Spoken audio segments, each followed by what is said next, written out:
And just like that, 5 years later, we are Premier League champions once more. This time in front of fans, not behind closed doors where the deserved celebrations are happening. Of course, today, last game of the season, trophy lift, everyone's celebrating, everyone's gassed. What day today was, of course, we drew to Crystal Palace. But yeah, the trophy lift was amazing, honestly. Sick to see it again with fans there, not behind closed doors. Of course, Salah breaking records as usual.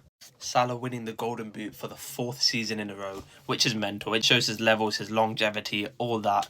In my opinion, the greatest Premier League footballer, the greatest player to ever grace the Prem. I know people can say Henry, they can have all these shouts, but if you just watch the way he plays, the stats he puts up, everything he does in the game, if you're not biased, you'll admit he's one of the greatest, if not the greatest Premier League player of all time. And I'm a stand by that, and I don't care what you say, argue with your wall. Just to show, of course, he has equalled Alan Shearer and Andrew Cole with the most goal involvements in a single Premier League season. And yo, he would have absolutely rinsed this, by the way. Not cooking our strikers, it's already good vibes here. We just won the Prem. But if he had other players up front, because the amount of chances he gives to our attack and the players just don't finish it, if he had better finishers up front, he would have so much more assists, and it's actually crazy. Better finishers to feed the ball to, he would have smoked this by far. But nonetheless, he's equalled it, and it's just so annoying that he was one away. If anybody even finished that goal today, if he scored one more, he would have broke the record, which would have been mental. Being Henry and Erling Haaland's record. Again, not throwing shade on Henry, he was an amazing player, an absolute baller.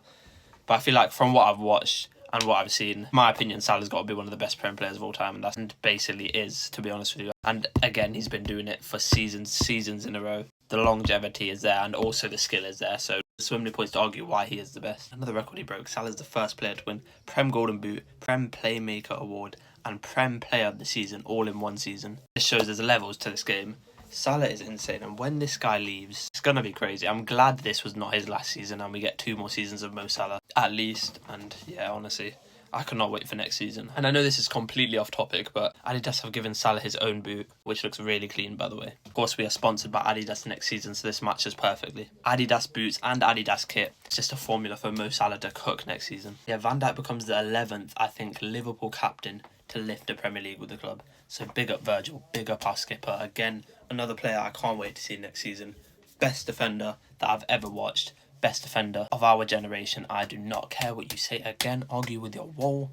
And I'm just glad we get to witness at least 1 to 2 more seasons of Van Dijk and Salah. And yeah, there's the squad. See, it's going to be sad to see some players go, of course, because, of course, apparently Elliott's leaving. Gomez maybe even, so Costas as well. It's going to be, interesting to see who's leaving. At least they got 1 Premier League, and for some of them, 1 more Premier League before they left. What a day it's been. And yeah, you'll never walk